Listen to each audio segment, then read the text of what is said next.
श्रीमद् श्रीमद् भागवतम के दशम स्कंद नवम अध्याय से पाठ कर रहे हैं।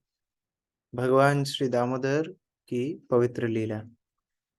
यह दामोदर लीला अनेक लोकप्रिय है, सामान्य जगत में भी और वैष्णव समाज में भी। और इस लीला के माध्यम से भक्त लोग अपनी भक्ति में अनेक अनेक अनगिनत शिक्षाएं ले सकते हैं और भक्ति के रस का स्वादन कर सकते हैं। किस तरह भगवान अपने भक्तों को प्रेम करते हैं और किस तरह भगवान के परिकर, भगवान के नित्य संगी भी भगवान को असीम प्रेम करते हैं। तो हम अभी तक चर्चा कर चुके थे किस प्रकार भगवान श्री कृष्ण जब उखल को तोड़ देते हैं और उखल को तोड़ने के बाद भगवान श्री कृष्ण एक कोठरी में चले जाते हैं जहां बाकी माखन एकत्र करके रखा जाता था। और यहाँ माता यशोदा दूध को उतारी हैं, जो गर्म दूध को अंगीठी से उतारी हैं, और वहां कुछ दूध गिरा भी था, उसको साफ भी की। थोड़ा समय लगा, लेकिन योग माया शक्ति भगवान की ऐसा काम करती है कि वहां माता यशोदा को थोड़ा ही समय लगा, लेकिन यहाँ कृष्ण को बहुत समय मिल गया। ये योग माया शक्ति ही कर सकती है, भगवान की योग माया शक्ति है। भगवान स्वयं काल है, कालोस्मि। लेकिन आध्यात्मिक जगत में काल उस तरह नहीं चलता जैसा हमारे भौतिक संसार में चलता है। वहां जिस लीला के लिए, जिस पात्र के लिए जितना समय चाहिए, उतना समय योग माया बना करके देती है। तो वहां यशोदा माता तुरंत गई और तुरंत आई, लेकिन यहाँ कृष्ण को योग माया ने उसी काल को बड़ा करके दिया, जिसमें कृष्ण ने पहले गुस्सा किया, अपने होंठ दबाए, थोड़ा सा क्रोध प्रदर्शित किया, फिर उस पत्थर को उठाया, उस भांड को तोड़ा। फिर भांड को तोड़ने के बाद उन्होंने सोचा, डर गए, रोने भी लगे। उसके बाद फिर कोठरी का रास्ता ढूंढा, फिर चाबी ढूंढी, चाबी से ताला खोला, उसके कोठरी में अंदर गए, माखन उतारा। तो ये सब काम में कृष्ण को ज्यादा समय लगा होगा। माता यशोदा तुरंत जाके तुरंत आ गई, उनको कम समय लगा होगा। तो भौतिक विचारधारा से ये संभव कैसे है? लेकिन योग माया शक्ति भगवान के आध्यात्मिक संसार में हमारे जैसा काल नहीं चलता है। जिस लीला के लिए, जिस पात्र के लिए, जिस किरदार के लिए जितना समय चाहिए, उतना समय होता है। जैसे हम बोलते हैं, भगवान ने जब रास लीला की, तो कोई कोई आचार्य बोलते हैं कि एक कल्प तक वो रास लीला चली। अब एक कल्प तक कैसे चलेगी? फिर बाकी ये यशोदा, नंद बाबा क्या कृष्ण को नहीं ढूंढ रहे थे? क्या वो लोग बूढ़े होकर के खत्म नहीं हो गए इतने साल में? नहीं, उनके लिए वो एक ही रात्रि के समान था। और यहाँ रासलीला जिनके साथ भगवान कर रहे थे, उनके लिए एक कल्प लंबी थी।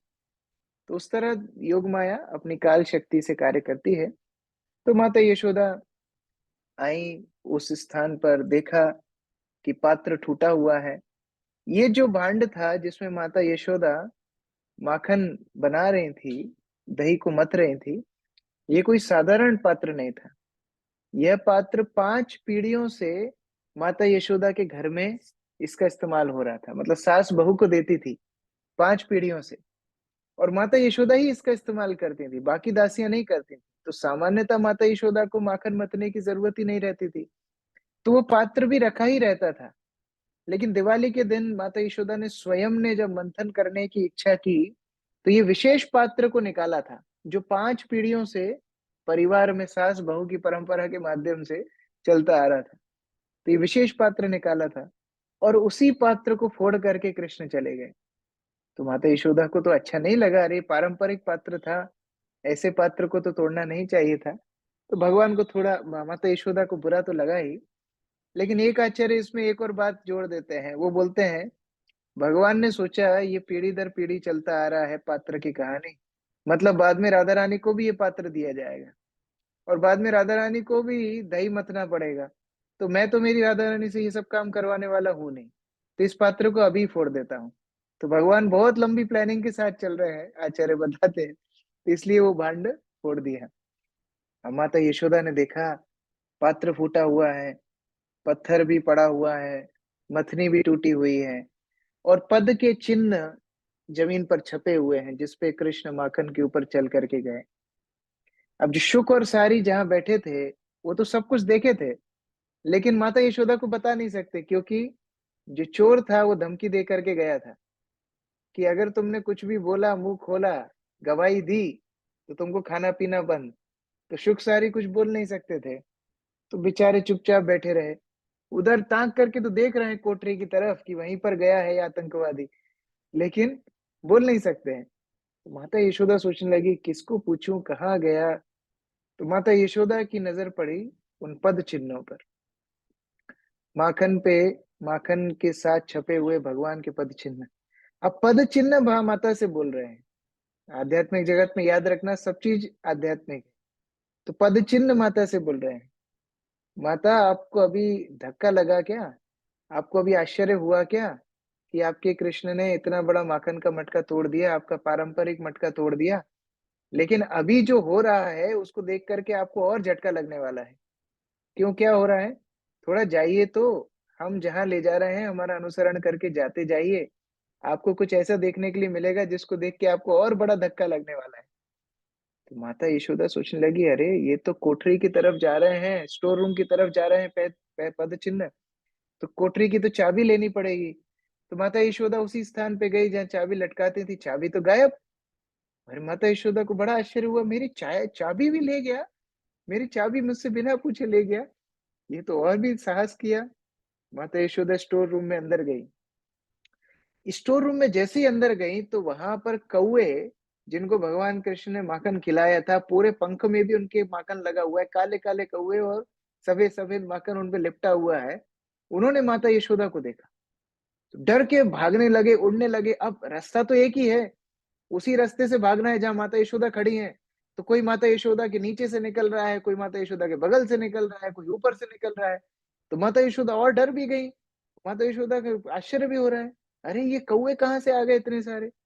तो शुक और सारी आपस में चर्चा करने लगे, ये कौवों को भी ना तमीज नहीं है, इसलिए इनको हमारी बरादरी से बाहर निकाल देना चाहिए।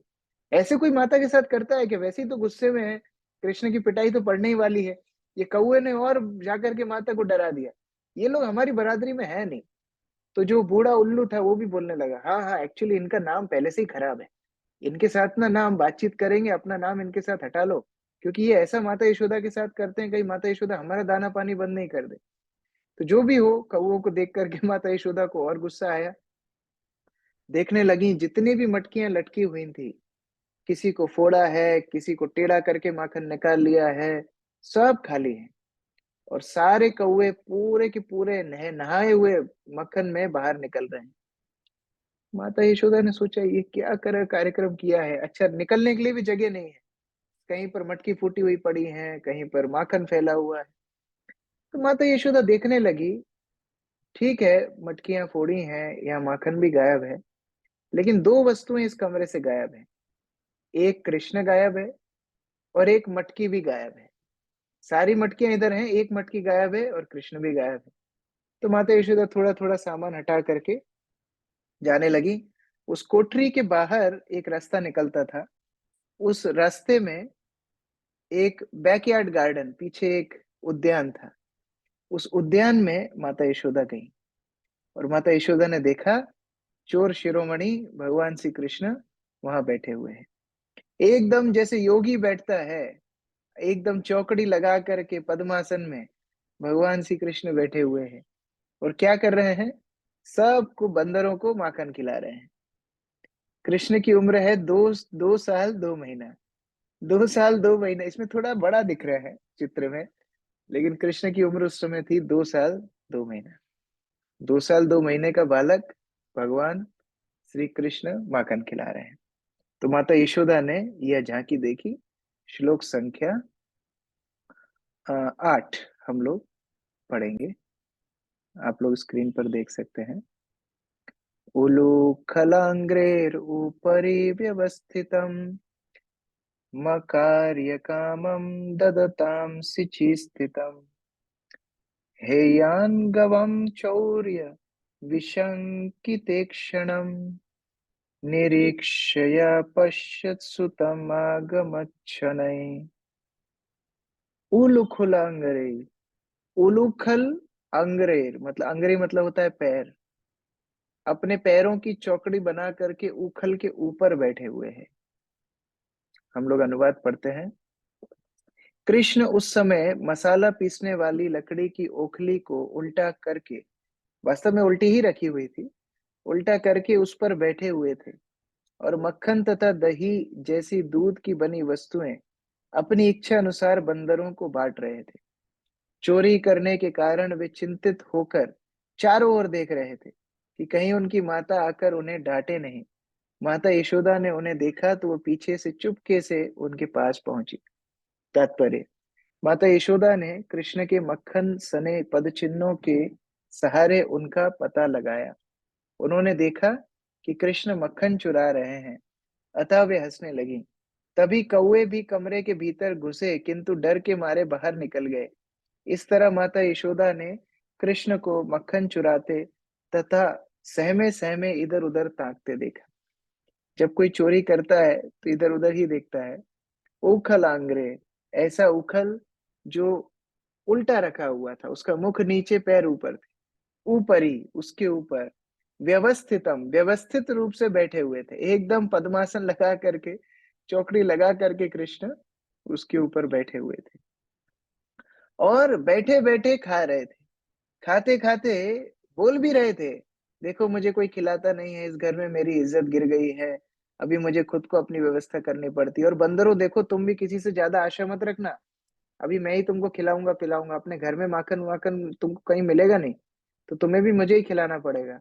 एकदम पद्मासन पे बिठा करके मरकाय, मरकाय मतलब बंदर को, कामम अपनी इच्छा से, ददताम खिलाने लगे। यहाँ पर एक बंदर का वर्णन है, मरकाय, मरकाणी मरकेभ्या ऐसा कुछ नहीं है। तो एक आचार्य बोलते हैं कि एक बंदर का क्यों बताया, वहां तो बहुत सारे बंदर थे। तो एक आचार्य टिप्पणी करते हैं कि वैसे ही तो कृष्ण को डांट पड़ने वाली है बहुत जोर से, तो अभी बोलेंगे बहुत सारे बंदरों को खिलाया तो माता यशोदा ज्यादा डांटेंगी, इसलिए सुखदेव गोस्वामी कृष्ण को बचा रहे हैं। सुखदेव गोस्वामी सोच रहे हैं एक ही बंदर के बारे में बोलता हूँ जिससे इनको डांट कम पड़े, इसलिए बोला है एक ही बंदर था, चिंता मत करो, एक ही बंदर को खिलाया। लेकिन माता यशोदा ने तो देखा बहुत सारे बंदर है और खूब दान कर रहे हैं। जैसे कोई राजा अपनी प्रजा को दान करता है, वैसे ये ब्रजमंडल के राजा और उनकी प्रजा कौन है, बंदर, बंदरों को दान कर रहे हैं। कृष्ण बोल रहे हैं देखो तुम्हारा कोई ध्यान नहीं रखता है, मैं तुम्हारा ध्यान रखूंगा। बंदर को कौन पसंद करता है, आप घर खुला छोड़ के चले जाएंगे, बंदर अंदर घुस जाएगा, तो उसको कौन बिठा करके भोजन कराएगा। तो जिनको कोई सहारा नहीं है उनको कृष्ण सहारा है। और क्योंकि माता को बदला लेना ही था, माता से खुन्नस खा करके बैठे थे, तो कृष्ण जबरदस्ती उनके मुख में डाल रहे हैं। और ये कोई साधारण माखन नहीं है, पद्मगंधा गाय के दूध का माखन है, ये सबसे विशिष्ट मक्खन है पूरे वृंदावन का। ये मक्खन को जबरदस्ती खिला रहे हैं। माता ने देखा, अरे ये बंदर जैसी शरारत करता था, बंदर जैसा मुख बनाता था, बंदर जैसी आवाजें निकालता था, बंदर जैसा दिखता भी था, लेकिन आज बंदरों के साथ बैठा है, ये तो सहन मैं नहीं करूंगी। और भगवान सोच रहे हैं, अरे ये बंदरों ने मेरी कितनी मदद की है, जब मैं राम बन के आया तो ये बंदरों ने कितना मेरे लिए त्याग किया।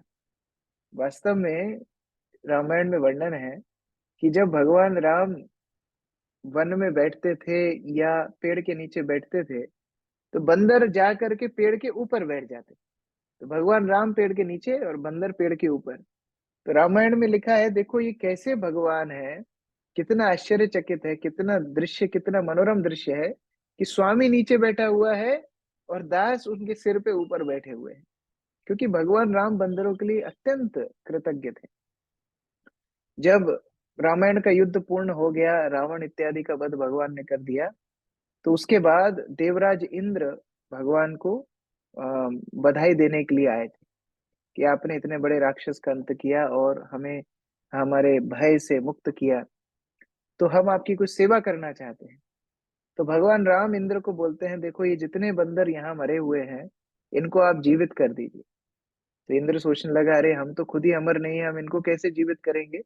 लेकिन जब भगवान राम का हसित मुख देखा, तो इंद्र समझ गए कि अरे भगवान खुद बोल रहे हैं, तो वही शक्ति दे रहे हैं मुझे ये कार्य करने की। तो भगवान राम की शक्ति से वह बंदरों को पुनः जीवन मिला। तो इंद्र ने पूछा कि आपने इन बंदरों को पुनः जीवन क्यों दिया, युद्ध में तो सैनिक मरते ही हैं। भगवान राम बोले, देखो रावण ने मेरी पत्नी को मुझसे दूर किया, तो मेरी पत्नी से दूर रहने का जो वियोग है, वो मुझे पता है उसमें कितना कष्ट था। और ये बंदरों ने अपनी पत्नी, बच्चे, रिश्तेदार सब छोड़ के मेरे साथ किष्किंधा से यहाँ तक आ गए मरने के लिए, ऐसी सेना से लड़ने के लिए जिनके पास अस्त्र शस्त्र थे।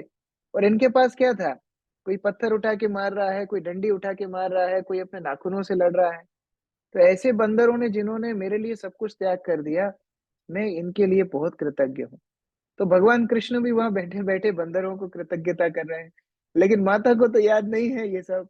माता को तो बड़ा ही लग रहा है, अरे बंदरों को खिलाना भी था तो ढंग के किसी को खिलाना था, ये बंदर और कौओं को खिला रहा है। लेकिन भगवान श्री कृष्ण को तो मालूम है कि कुछ तो होगा, चोरी की है तो पुलिस भी पीछे आएगी। तो जिस तरह भगवान बैठे हुए हैं, आप ये चित्र में देख सकते हैं, भगवान का मुख जो वो कोठरी का दरवाजा था उससे विपरीत था। तो भगवान का मुख तो उधर था नहीं, लेकिन चौर विशंकिता ईक्षणम, श्लोक में लिखा है, चौर्य, चोरी क्योंकि की थी, विशंकिता, शंका से भरे हुए थे। जब चोरी कोई करता है तो उसकी स्थिति कैसी होती है? शंका से भरा हुआ है, विस्मय से भरा हुआ है, कुछ भी कभी भी हो सकता है, कभी भी पुलिस आके पकड़ सकती है। एक क्षणम इधर उधर आंखें देख रहे हैं, ये चोर की आंखें हैं। इधर उधर कौन कहाँ से आएगा, कहाँ से पकड़ेगी, मम्मा कब आएगी, पापा कब आएंगे, इधर उधर देख रहे हैं। और चोर शिरोमणि भगवान वहां पर एक परफेक्ट चोर का अभिनय कर रहे हैं। इसीलिए कई लोग इसमें भी अपवाद मचाते हैं, अरे कृष्ण को आप लोग चोर क्यों बोलते हैं? अरे वो खुद ही काम ही ऐसे करते हैं तो उनका नाम चोर है। भागवत बोल रही है चोर, तो हम लोग चोर क्यों नहीं बोलेंगे?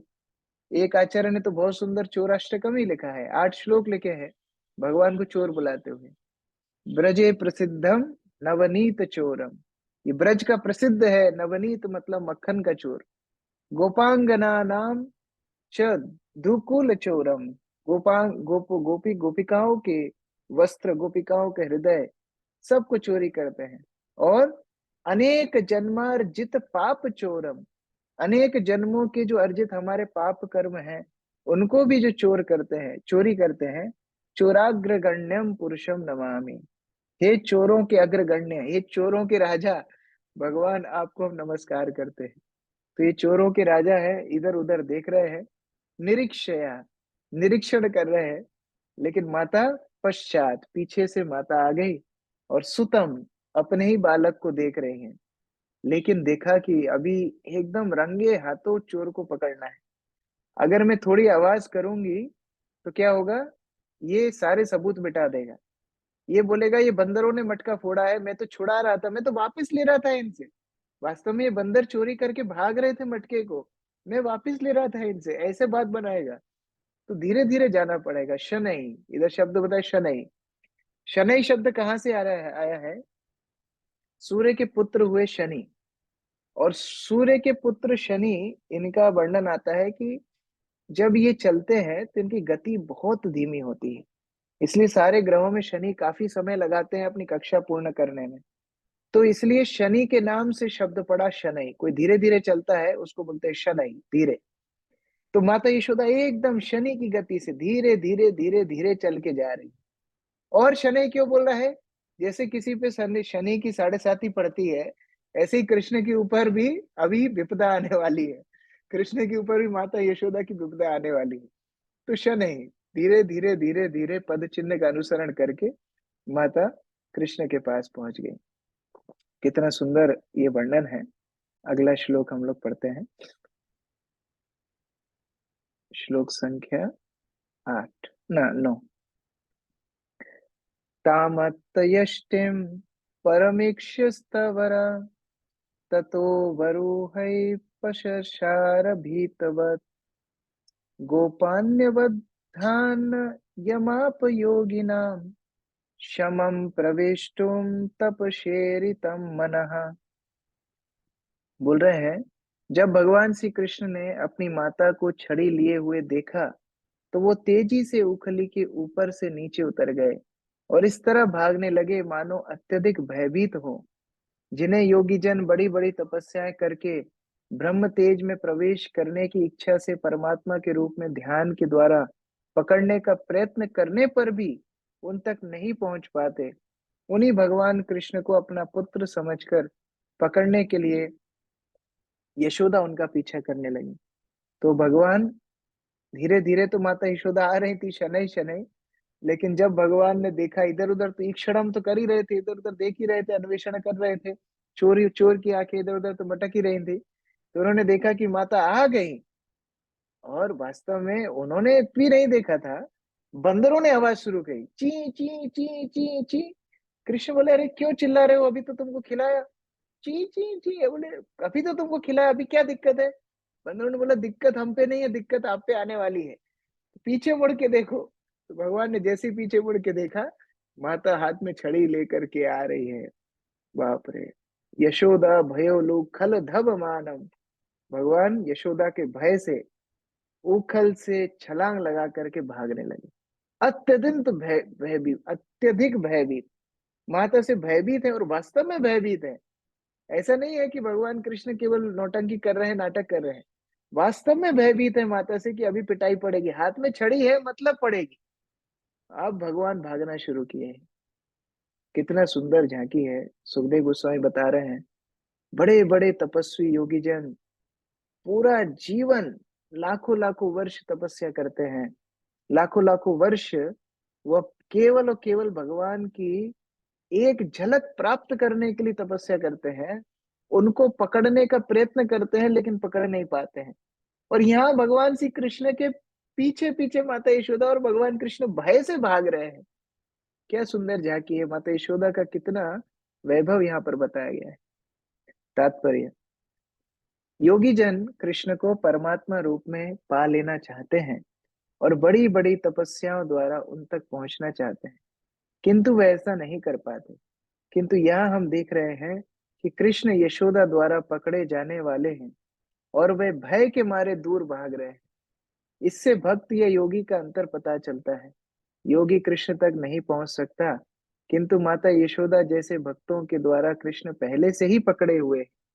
वास्तव में योगी भगवान को पकड़ने का प्रयास कर रहा है, लेकिन माता यशोदा की तो संपत्ति है कृष्ण, उनकी उनकी संपत्ति है। कृष्ण अपनी इच्छा से कुछ नहीं कर सकते। यहाँ आज अपनी इच्छा से गड़बड़ की है तो उनको डांट पड़ेगी। तो भगवान श्री कृष्ण को पकड़ने के लिए माता यशोदा भाग रही है। कृष्ण तो यशोदा जी की छड़ी तक से भयभीत थे। इसका उल्लेख महारानी कुंती ने अपनी स्तुति में किया है। भया भय भाव नया स्थितस्य। कृष्ण अपनी माता यशोदा से भयभीत है और योगी जन कृष्ण से। योगी जन ज्ञान योग तथा अन्य योगों द्वारा कृष्ण तक पहुंचने का प्रयास करते हैं, किंतु उन तक नहीं पहुंच पाते। माता यशोदा की स्त्री होते हुए भी कृष्ण उनसे भयभीत है, जैसा कि श्लोक में स्पष्ट कहा गया है। तो यहाँ पर कुंती महारानी की प्रार्थनाओं का भी उल्लेख है। महारानी कुंती जब कृष्ण को प्रार्थना करती हैं, तो महारानी कुंती इस बात का उल्लेख करती हैं कि हे भगवान, जो दिवाली के दिन आपको माता यशोदा पकड़ रही थी और आप पीछे पीछे भाग रहे थे, वो लीला स्मरण करके मुझे आश्चर्य हो रहा है। ये क्या आपने लीला की है कि आपके पीछे पीछे माता यशोदा भाग रही है, आप पीछे पीछे भाग रहे हैं। ये क्या आपकी विचित्र लीला है, ये हमको विस्मय में डाल रही है। तो उस प्रकार से भगवान भक्तों की संपत्ति है। अनेक अनेक बार भगवान इस सिद्धांत को बताते हैं। रामायण में भी एक बहुत सुंदर कथा आती है कि जब भरत भगवान राम को लेने के लिए अयोध्या से जा रहे थे, तो इंद्र इत्यादि देवताओं को चिंता हो गई। इंद्र सोचने लगे, अरे भगवान राम वन में गए हैं असुरों का दमन करने के लिए। जब असुरों का दमन करेंगे तभी तो हमारा काम पूरा होगा, तभी तो हम लोग का काम में बाधा जो पड़ रही है वो निपटेगी, खत्म होगी। तो अगर ये भरत भगवान को मना लेगा, भगवान राम अयोध्या वापस लौट के चले जाएंगे, तो असुरों का वध कौन करेगा। तो इंद्र ने सोचा, एक काम करता हूं, मैं भरत की जिह्वा पर सरस्वती को बिठा देता हूँ कि वो उल्टा पुल्टा कुछ बोल के आएगा जिससे राम वन से वापस ना आए। तो उसने सोचा कि काम तो करने अपन जा रहे हैं, बड़ा काम है, एक बार गुरु जी का आशीर्वाद ले लेते हैं। तो बृहस्पति के पास इंद्र गया। इंद्र बृहस्पति से बोलता है, गुरु जी हमारे मन में एक बात आई है, हम भरत की जिह्वा पर सरस्वती बैठा देते हैं, वो जाएगा और उल्टा पुल्टा कुछ बोल के राम जी को आ जाएगा, भगवान राम अयोध्या वापस नहीं जाएंगे तो हमारा काम हो जाएगा। बृहस्पति ने बोला कभी पहले किया है इस तरह? बोले हाँ किया है ना। कुंभकर्ण ने तपस्या की, तपस्या में इंद्रासन मांगना चाहता था, हमने सरस्वती को प्रार्थना की, सरस्वती जिह्वा पे बैठ गई, इंद्रासन की जगह निंद्रासन मांग लिया, तो वो गया काम से।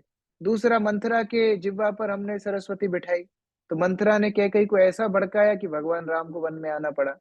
अब हम भरत की जिह्वा पर बिठाएंगे तो भरत उल्टा पुल्टा बोल के आएगा, भगवान राम अयोध्या नहीं जाएंगे तो हमारा काम हो जाएगा। बृहस्पति ने बोला अब इंद्र प्रयास भी मत करना, पहले जो तुमने एक्सपेरिमेंट करे हैं अभक्तों के ऊपर किए हैं। कुंभकर्ण राक्षस था, मंथरा कुटिल बुद्धि की एक दासी थी, लेकिन अब तुम भगवान के भक्तों से पल्ला मार रहे हो, अब तुम भगवान के भक्तों के ऊपर एक्सपेरिमेंट कर रहे हो। कभी भी ये ट्राई मत करना, क्योंकि अगर भगवान के भक्तों के ऊपर तुमने ट्राई किया तो भगवान तुम्हारा विध्वंस कर देंगे। तो इंद्र ने बोला हम भी तो भक्त हैं, हम भक्त नहीं है क्या?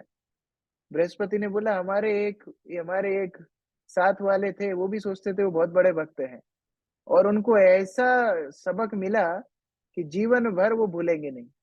किसकी बात चल रही है? दुर्वासा ऋषि की। बृहस्पति बोलते दुर्वासा ऋषि को भी लगता था बहुत बड़े भक्त हैं, बहुत बड़े योगी है, लेकिन जैसे ही एक भक्त अम्बरीश के चरणों में अपराध किया तो पूरा वर्ल्ड टूर करना पड़ा उनको अपनी जान की रक्षा करने के लिए, पूरा अलग अलग जगह पर जाना पड़ा अपनी जान की रक्षा करने के लिए। अंत में वही अम्बरीश महाराज के चरणों में गिर के उनको प्रार्थना करनी पड़ी, माफी मांगनी पड़ी। तो उस तरह कभी भी भक्तों के ऊपर एक्सपेरिमेंट मत करना, ये भगवान तो भक्तों की संपत्ति है। जब तुमने कैकेयी के द्वारा भगवान राम को वन में भेजने का प्रयास किया था, वो भगवान राम की इच्छा थी कि वो वन में जाएं और साधु संतों से मिले। आज भगवान राम की इच्छा होगी अयोध्या जाने की, और उनका भक्त अगर उनको ले जाएगा तो तुम रोक नहीं पाओगे। लेकिन चिंता मत करो, भगवान राम जानते हैं कि दंडकारण्य में जो साधु संत हैं वो उनकी प्रतीक्षा कर रहे हैं, तो भगवान राम वन में ही रहेंगे, लेकिन तुम ये अपराध करके अपना विनष्ट मत करो। तो इस सिद्धांत में भगवान राम बताते हैं कि किस तरह वो अपने भक्तों की संपत्ति है। यहाँ कृष्ण के बारे में भी यही सुखदेव गोस्वामी बता रहे हैं कि अहो भाग्य माता यशोदा के, कि माता यशोदा कृष्ण को अपनी संपत्ति मानती है। वास्तव में माधवेंद्र पुरी ने एक बहुत सुंदर प्रार्थना बोली है कि हे माता यशोदा आप कितनी भाग्यवान हैं, आपके घर में भगवान श्री कृष्ण एक लाला बन के घूमते हैं। आपके घर में जो पर ब्रह्म परमेश्वर है वो आपके घर में एक लाला बन के घूमते हैं। माधवेंद्र पुरी बोलते हैं ओ यज्ञों, मेरा मेरा नमस्कार स्वीकार करो, मैं तुम्हें आगे नहीं पालन कर पाऊंगा। ओ बड़े बड़े अनुष्ठानों, तुम भी मेरा नमस्कार स्वीकार करो, मैं भी तुम्हारा पालन नहीं कर पाऊंगा। माधवेंद्र पुरी बोलते हैं कि वेदों में वर्णित जितने भी कर्म हैं मैं उनका पालन नहीं कर पाऊंगा। क्यों? क्योंकि मैं तो उन कृष्ण का पुजारी हूँ जो माता यशोदा के डर से आंगन में घूमते हैं। मैं तो उन कृष्ण का पुजारी हूँ। मैं ना तो अपनी संध्या बंदन करूंगा, संध्या बंदन मैं श्लोक निकाल लिया हूँ, संध्या बंदन भद्रमस्तु भवतो भो स्नान तुभ्यम नमो। ओ संध्या बंदन नमस्कार हो, आप बहुत अच्छे हो। ओ सुबह के स्नान, बाय बाय टाटा, तुम्हारी मुझे कोई जरूरत नहीं है। ओ देवताओं, देवोभ्य पितरोभ्य तर्पण विदौ, देवताओं पितरों प्लीज एक्सक्यूज मी, आपको हम टाइम नहीं दे पाएंगे, मैं कोई पिंडदान इत्यादि नहीं कर पाऊंगा। नामम क्षमा क्षमताम, मुझे क्षमा कर दीजिए, मुझे कोई पाप से निषिद्धि नहीं चाहिए, मुझे कोई पुण्य भी नहीं चाहिए। मैं तो उन कृष्ण का पुजारी हूँ जो माता यशोदा के डर से आंगन में घूमते हैं। तो ये सुंदर झांकी है, कृष्ण माता यशोदा से डर के अभी भाग रहे हैं।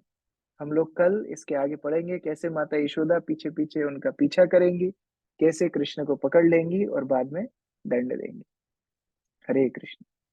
ग्रंथराज श्रीमद् भागवतम की जय, श्रील प्रभुपाद की जय, समवेत भक्त वृंद की जय, गौर प्रेमानंदे हरि हरि बोल। हरे कृष्ण। किसी का कोई प्रश्न है? Any question? ठीक है, या सोनू ठाकुर माता जी। हरे कृष्णा प्रभु जी। प्रभु जी, हाँ, मैं पूछ रही थी कि यशोदा माता किसका अवतार थी? यशोदा माता का ही अवतार थी। यशोदा माता भगवान की अच्छा। शाश्वत जननी है गोलोक वृंदावन में। और जब भगवान लीला करने के लिए यहाँ पर आते हैं तो वह अपनी माता को साथ में लेके आते हैं। वो शाश्वत जननी है जो गोलोक वृंदावन में भगवान के साथ नित्य रूप से रहती है। ठीक है। थैंक यू प्रभु जी। प्रभु हरे कृष्णा। जी, लेखा थैंक यू। माता जी। भगवान श्री राम ने इंद्र को क्यों बोला कि बंदरों को जीवित करो, खुद भी तो एक मनुष्य लीला कर रहे हैं, मनुष्य लीला के लिए भगवान राम देवताओं को सम्मान दे रहे हैं। वो खुद भी कर सकते हैं लेकिन फिर लीला में लीला जैसा आस्वादन नहीं होगा। जैसे यहाँ कृष्ण अगर बोले हैं माता ईशावास्यम, तुमको ईशोपनिषद पढ़ा नहीं, तुमने भक्ति शास्त्री करी नहीं, तुमको मालूम नहीं माखन तो मेरा ही है, तो मैंने अगर खा लिया तो तुम नाराज क्यों हो रही हो, तो लीला की मधुरता खत्म हो जाएगी। भगवान खुद ही जीवित कर दे तो लीला की मधुरता खत्म हो जाएगी। लेकिन जब इंद्र से वार्तालाप किया, इंद्र को बोला कि मैं कैसे इनके ऊपर कृतज्ञ हूँ, तभी तो हमको भाव पता पड़ा कि हाँ भगवान राम किस भाव से इस क्रिया को कर रहे हैं। तो उस तरह भगवान अपनी लीला में ये मनुष्य लीला जब करते हैं तो ये सब इमोशंस का, ये भावों का बड़ा ध्यान रखते हैं। ठीक है। जी। लेखा माता जी। हरे कृष्णा प्रभु ji, please accept my humble obeisances and the rest of your lotus feet. प्रभु जी, मेरा क्वेश्चन ये है कि जैसे हम आचार्यस के बारे में पढ़ते हैं, मतलब आचार्यस नहीं, प्रॉपर डिसाइपल्स के बारे में पढ़ते हैं। अभी आपने हाल ही में लादिनी माता जी के ऊपर क्लासेस ली थी, तो मुझे काफी बार लगता है कि मेरे पास तो इतनी फेवरेबल कंडीशंस है अभी, फिर भी मैं इतनी अच्छे से नहीं कर रही।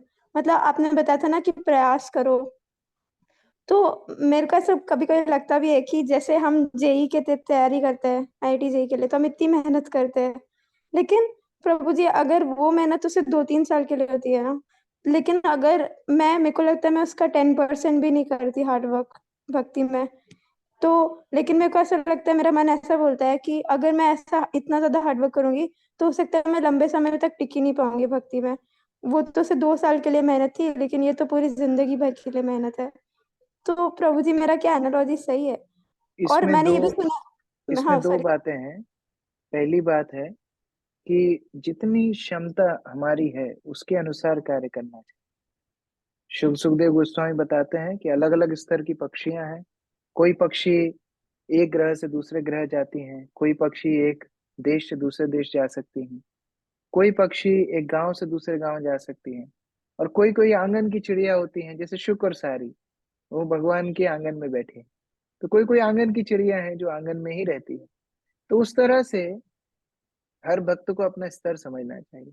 ऐसा नहीं है कि अलादनी माता जी ने, भक्ति तीर्थ महाराज ने, अलग अलग भक्तों ने जिस तरह सेवा की है, हो सकता है हम लोग वो ना कर पाए, तो हमारा स्तर उस तरह नहीं है तो वह हम अनुकरण भी नहीं कर सकते हैं। लेकिन इसका दूसरा पहलू है, भगवान के पास जाके रोज प्रार्थना करना चाहिए।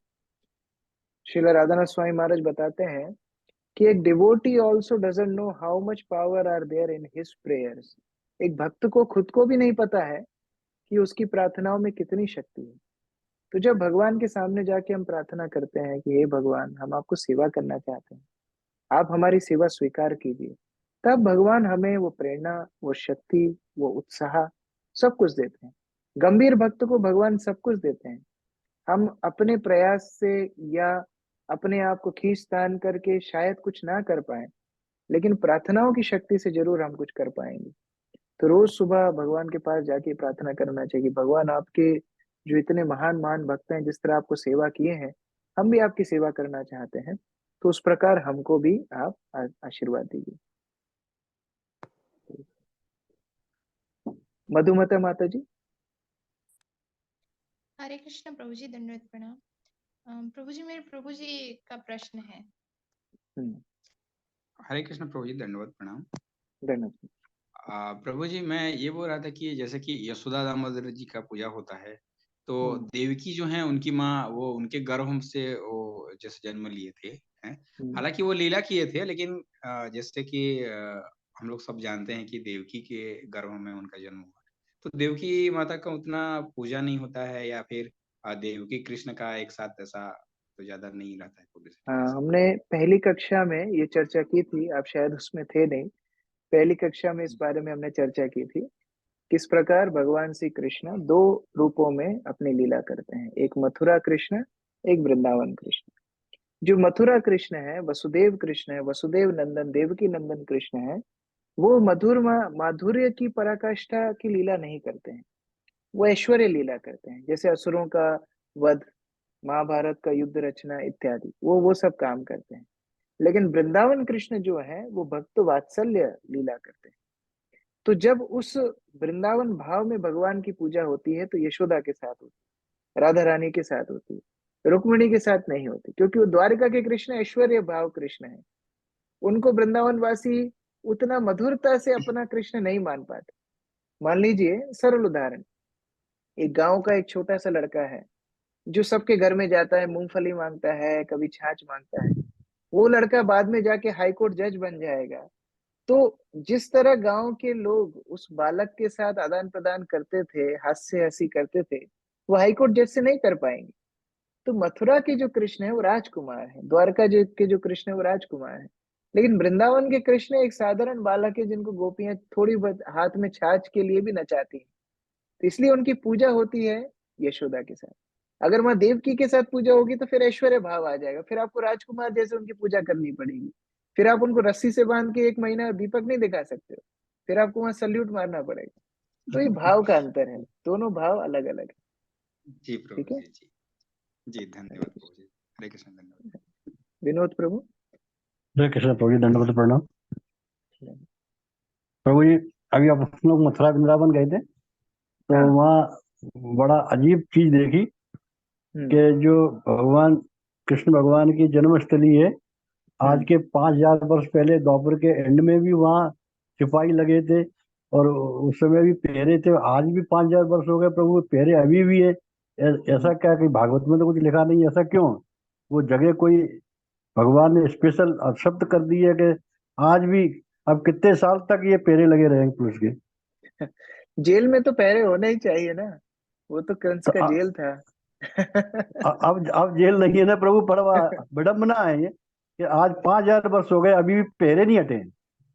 देखिए इसमें अब ये तो राजनीतिक मुद्दा है कि किस तरह वहां पर आक्रांताओं ने आक्रमण किया और कई बार वहां पर दंगे भी हुए, तो उससे बचाने के लिए वहां पर पहरे खड़े रहते हैं। लेकिन सामान्य बात है कि देखिए जो कुछ होता है भगवान की इच्छा से होता है। जब श्री चैतन्य महाप्रभु भगवत प्रचार कर रहे थे तो पूरे भारत में मुगलों का राज था, मुसलमानों का राज।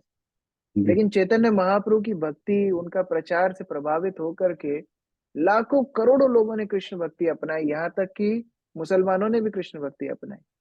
तो ये भक्ति की शक्ति में इतनी सफलता चैतन्य महाप्रभु को मिली, इसलिए महाप्रभु बोलते हैं परम विजयते श्री कृष्ण संकीर्तन।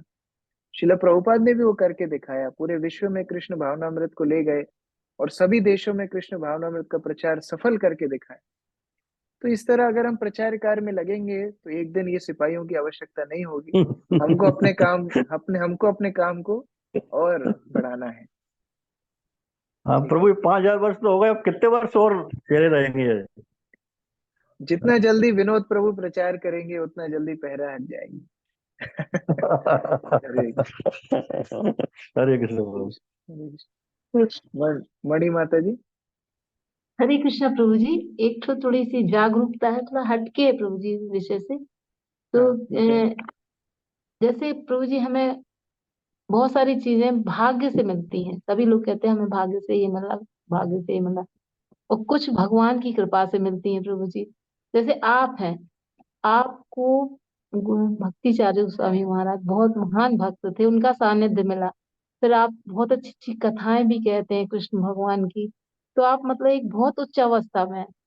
तो प्रभु जी ये डिफरेंस हम कैसे करें कि हमको क्या भाग्य से मिला है, क्या भगवान की कृपा है? कंफ्यूजन टाइप का। ये प्रश्न शायद आपने पहले भी पूछा था भाग्य का, जितना मुझे याद आ रहा है, सुबह की क्लास में एक बार आपने पूछा था। मैंने उसमें उत्तर दिया था कि भाग्य से कर्म फल मिलते हैं, लेकिन भक्ति चेष्टा से मिलती है। जब हम चेष्टा करते हैं, गुरु कृष्ण को सेवा करने की चेष्टा करते हैं, साधन भक्ति में चेष्टा करते हैं, तो वो चेष्टा से प्रसन्न होके कृष्ण कृपा करते हैं और हमको भक्ति लाभ होती है। भाग्य कर्म का फेरा है, अच्छे कर्मों से अच्छा भाग्य बनता है। आज हम अच्छे कर्म करेंगे वो हमारा अकल का भाग्य है। तो भाग्य सृष्टि हम ही करते हैं। तो भाग्य कर्म बंधन के कारण होता है, लेकिन भक्ति चेष्टा से है। भक्ति में जितना हम चेष्टा करते हैं, अपना प्रयास करते हैं, उस अनुसार भगवान कृपा करके हमें भक्ति में उत्थान करते हैं। लेकिन कई बार ऐसी परिस्थिति होती है कि कोई व्यक्ति बिल्कुल भी लायक नहीं होता, बिल्कुल ही दीनहीन होता है, बिल्कुल ही अपाहिज होता है, तो उसके प्रति पिता का ज्यादा प्रेम होता है। उसी तरह हमारे जैसे जो पतित जीवात्मा है, उनके प्रति गुरु का ज्यादा क्यों स्नेह होता है? क्योंकि ये खुद के प्रयास से तो वैसे भी भक्ति नहीं कर पाएंगे, तो उसको बोलते हैं अहेतु की कृपा। अहेतु की, उसका कोई हेतु नहीं है, उस कृपा का कोई हेतु नहीं, बस दे दिया, वो कृपा सिद्धि है। इस प्रकार की कृपा सिद्धि किसी को भी कृष्ण दे सकते हैं, वो उनके ऊपर है। जैसे किसी भी बंदर को कृष्ण ने माखन खिलाया, ऐसा नहीं कि वहां पर कृष्ण ने एंट्रेंस एग्जाम लिया था कि यहाँ किस किस के नंबर कितने आए हैं, उसके बेसिस पे हम माखन खिलाएंगे, नहीं। भगवान ने सभी बंदरों को माखन खिलाया, तो ये कृपा है। तो उस कृपा की अपेक्षा हम लोग कर सकते हैं, लेकिन साथ साथ में भक्ति प्राप्त करने के लिए भक्त को चेष्टा करनी चाहिए। जितना हम चेष्टा करेंगे, गुरु कृष्ण प्रसन्न होकर हमको भक्ति देंगे। लेकिन भाग्य कर्म का है, भक्ति भाग्य के ऊपर निर्भर नहीं करती, वो कर्म बंधन का, भाग्य का हिसाब है कर्म बंधन से। लेकिन भक्ति गुरु कृष्ण के हाथ में है, वो हमारी चेष्टा देख करके प्रसन्न होकर के देते हैं। ठीक है जी, बहुत अच्छा। अजय प्रभु। हरे कृष्णा प्रभु, दंडवत प्रणाम। प्रभु जी, कुछ संशय रहता है लोगों को कि भगवान कृष्ण जो थे वो विष्णु से अवतार लिए थे, जबकि हम पढ़ते हैं कि भगवान कृष्ण 3 विष्णु अवतार हुए थे। तो प्रभु जी, संशय कैसे दूर कर सकते हैं, या कहाँ से उनको प्रूफ दे सकते हैं ऐसा? हमने प्रथम द्वितीय तृतीय स्कंद में इस विषय में पढ़ा है, ब्रह्म संहिता में भी है, उसके साथ साथ कई पुराणों में भी उल्लेख है, उसकी चर्चा हम विस्तार से कभी कर सकते हैं। लेकिन मुख्य बात है कि इनको हमको अलग अलग समझना ही क्यों है। देखिए कितनी विडंबना है, पहले हमने जीवों के अंदर भेद किया, फिर हमने प्रकृति के अंदर भेद किया, फिर हमने देशों के अंदर भेद किया, फिर हमने देवताओं के अंदर भेद किया, फिर हमने भगवानों के अंदर भेद किया, फिर हमने भगवान के रूपों में ही भेद कर दिया। नहीं, हम राम के भक्त हैं, तुम कृष्ण के भक्त हो, तुम विष्णु के भक्त हो, एक ही बात है। मान लो अगर एक व्यक्ति कोट पैंट पहन करके कोर्ट जाता है, मान लो कोई जज है, कोट पैंट पहन करके, ड्रेस पहन करके जज बन के कोर्ट में जा रहा है, वही व्यक्ति घर आके लुंगी पहन करके घूम रहा है, तो ऐसा थोड़ी है कि उसके बच्चे बोलेंगे नहीं लुंगी वाले पापा हमारे हैं, कोट पैंट वाले पापा हमारे नहीं है। ऐसा तो नहीं है। तो वही श्री कृष्ण जब अपने भक्तों के साथ वात्सल्य लीला करते हैं, मधुर लीला करते हैं, साख्य लीला करते हैं, तो वो ब्रजवासी बन जाते हैं, एक साधारण बालक बन जाते हैं। और वही कृष्ण जब सृष्टि का पालन करना है, विस्तार करना है, सृष्टि करनी है, तो वह विष्णु बन जाते हैं। तो उन दोनों में कोई अंतर नहीं है। अब कौन किससे आया ये तो शास्त्र निर्णय करेगा, हमारी भावनाओं से तो होता नहीं है। तो भगवान श्री कृष्ण को आदि पुरुष बोला गया है, उन आदि पुरुष से चतुर्व्यूह इत्यादि का विस्तार और फिर 3 विष्णुओं का अवतार होता है, यह शास्त्र में बताया है। लेकिन समस्या क्या होती है, जो क्षीरोदक्षाई विष्णु है, उन क्षीरोदक्षाई विष्णु से अवतार इस भौतिक संसार में आते हैं, वो माध्यम है अवतारों के आने का। जैसे माता यशोदा की गर्भ से भगवान श्री कृष्ण आए, जैसे देवकी के गर्भ से भगवान श्री कृष्ण मथुरेश कृष्ण आए, जैसे कौशल्या के गर्भ से भगवान राम आए। इसका मतलब ये नहीं है कि माता कौशल्या भगवान राम से बड़ी हो गई या देवकी भगवान कृष्ण से बड़ी हो गई, क्योंकि क्षीरोदक्षाई विष्णु के माध्यम से अवतार इस भौतिक संसार में आते हैं। इसका मतलब ये नहीं है क्षीरोदक्षाई विष्णु कृष्ण से बड़े हो गए, ऐसा नहीं है, उनके माध्यम से आते हैं। जैसे भगवान नृसिंहदेव नारायण स्वरूप है, लेकिन आध्यात्मिक संसार में उनका एक लोक है। जैसे भगवान रामचंद्र, उनका एक लोक है, वो क्षीरोदक्षाई विष्णु के माध्यम से हो सकता है भौतिक संसार में आए हैं, लेकिन ऐसा नहीं है कि नारायण से भगवान राम आते हैं, नहीं। भगवान राम के अंदर नारायण से ज्यादा गुण है, तो उसी तरह भगवान श्री कृष्ण के अंदर नारायण से ज्यादा गुण है। लेकिन ये लोग अलग अलग नहीं है, ये भी हमको समझना चाहिए। जैसे एक व्यक्ति, मैं ये उदाहरण पहले भी दे चुका हूँ, जैसे मैं जज का उदाहरण दे रहा था, घर में बहुत सारी चीजें हैं जज के, लेकिन जब कोर्ट जाता है तो एक थोड़ा सा ब्रीफ केस लेकर के साथ में जाता है, या एक फाइल हाथ में लेकर के जाता है, या अपना मोबाइल फोन लेकर के जाता है। पूरे घर को ढो करके कोर्ट में नहीं जाता है। उसी तरह भगवान श्री कृष्ण जो सभी अवतारों के सार हैं, अलग अलग प्रयोजन के लिए जब अलग अलग रूप लेते हैं तो सारे गुणों को लेकर के नहीं जाते। यद्यपि एक ही व्यक्ति है, लेकिन उस लीला के लिए, उस कार्य के लिए जितने गुण आवश्यक हैं, उतने गुण लेकर के भगवान श्री कृष्ण उस लीला को पूर्ण करते हैं। तो ये सारे सिद्धांत हैं और गहराई से समझने की आवश्यकता है। इसलिए प्रभुपाद जी के ग्रंथ पढ़ना चाहिए, भागवत का पाठ करना चाहिए, ये शास्त्रों को गहराई से पढ़ना चाहिए, तब जाके ये सिद्धांत हमको स्पष्ट होंगे। जो लोग इस तरह के तर्क देते हैं, वास्तव में उन्हें शास्त्र पढ़े नहीं है। शास्त्र का ठीक से पढ़ते तो इस तरह के उनके विचार भी ना आते।